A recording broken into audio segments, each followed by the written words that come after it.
The content of this video is for informational and educational purposes only. We do not support violence of any kind. We're not fighting the military. We're not trying to secede from the United States. If we do, then we're losing all the progress we're actually trying to make. Leaving the precinct was not my decision.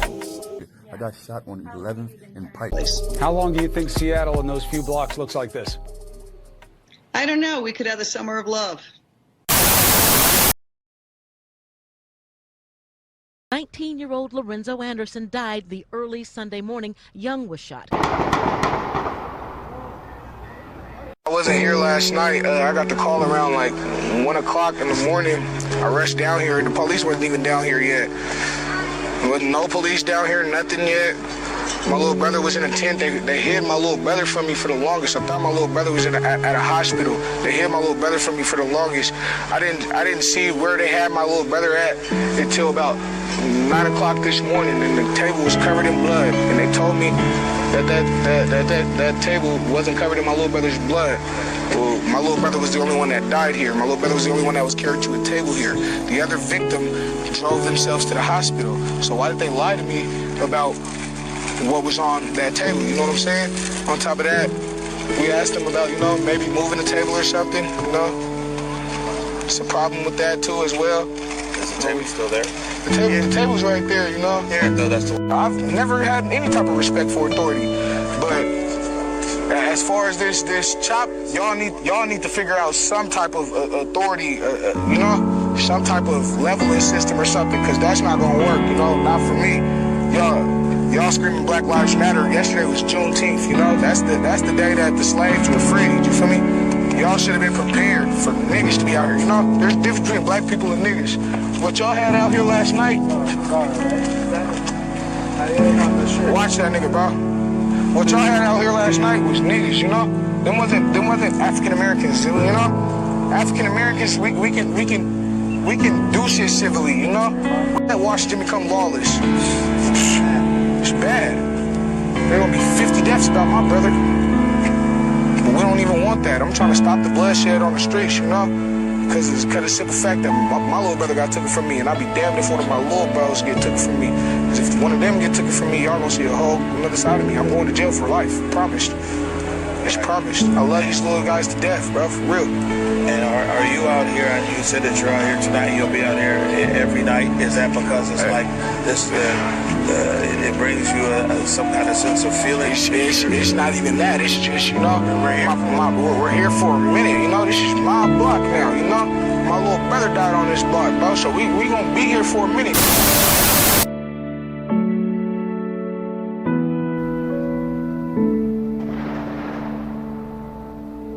We got at the moment, an unsubstantiated or unconfirmed report of potentially another gunshot right here. And now, although we keep hearing that there's nothing wrong and everything is good, we continue to see medical personnel and some security now. While you guys are over there, they blew about 5 shots over here. You heard 5 shots? No, I was right here. You were right here. Okay. And then you guys get over, and the shots happen. Okay. Right. So this is the second shooting. Yeah. And maybe that's what the officer was referencing. I don't know, because the officer said that, man, he's getting called that there's another body in there. I mean, body very well could mean victim and casualty. Body might not necessarily mean dead body. There it is right there. There it is right there. So Eric called it. So. There is, and that's the van right there. And now they're placing someone in the van. They're placing someone in the van right there. They just put somebody very well second, could be a second gunshot victim.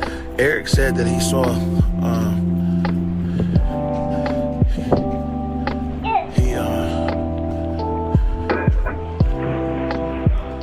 and so now they're telling the van to go. Telling the van to go. It looks like they put another victim over there, and this very well could be what the officer was referring to when he stopped on Broadway. He said they got a report that there was another body.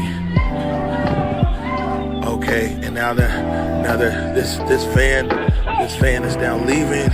This van is now crossed outside of the chop, and I'm assuming that this van is now again on its way to Harborview Medical Center. I was shot in Seattle at Chaz on Friday.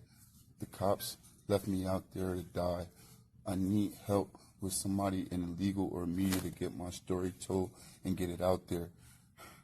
I got shot 5 times. Need you guys' help. Still fighting, still holding strong. I was one of the people that got shot in Seattle on Friday night. Got shot 5 times in my stomach. I'm not doing real good. It's touch and go, but I ain't giving up. I want you guys to know my story, to know that Seattle police left me out there for dead. They never responded. They left me out there to bleed out. Need your help, guys. Yeah, I appreciate everybody who sent their love, their prayers, everything, man. Y'all guys, like, you guys rock. If y'all guys didn't see the news tonight, I told my story and I was on the news and they depicted it how I wanted them to. Now, for all you motherfuckers out there who got something slick to say, oh, he was in the Chaz area. First of all, I was leaving out of the Chaz area because I'm out there every night. I'm out there doing security. Where y'all at? Home, sleep. You feel me? So I was out there and I was leaving the area. I got shot on 11th and Pike. That's outside of the Chaz zone. So Seattle police should respond and they should have helped me. Point blank, period. It's neglect. Like, they had a job to do. So everybody got something slick to say, suck a big one. Straight like that. As mentioned in his social media, he was able to have his story told on KIRO 7 News Channel. 33-year-old DeJuan Young was alert, though in excruciating pain, he said, just 2 days after he was shot outside the Capitol Hill organized protest zone. He heard the first shooting and decided to leave. He reached 11th and Pike, he says, when a group of men intercepted him. So who shot you? So basically, I was shot by, I'm not sure if they're Proud Boys or KKK, but the verbiage that they said was, hold this and shot me. Young says the force was so great it pushed him onto the hood of a car. And they stood over top of me and continued to fire, and I tried to protect myself and got shot in the arm. And they got away. His was the second shooting over a violent weekend in the so-called chop. Someone said at that point, like, okay, we're gonna get a van. Since no ambulance is coming, we have to get this guy to the hospital. Alex Bennett, a former nurse, and several CHOP volunteer medics took him to Harborview by personal vehicle as Seattle fire medics waited for a police escort that was never provided. This statement about paramedics waiting for police escort is wrong. Paramedics were waiting to enter the zone for the first shooting. It's unclear what time they left the Chaz zone. See my other video for clarification. This shooting, as per victim, happened outside the Chaz area. I understand everybody's going to say, oh, it's the Chaz zone and y'all asked for the police not to be there, so don't act like y'all need them now. I was outside of that area. I was in Seattle streets, so what's the excuse now? So you feel like they didn't try to protect you? They didn't. Seattle officials announced on Monday that they would begin to dismantle the 6 blocks of occupied streets known as the Capitol Hill Autonomous Zone, or Chaz, following 3 shootings at the site in 48 hours. What are your thoughts? Did the decision come little too late, or should the protesters be allowed to stay? Comment below. It's time for people to go home.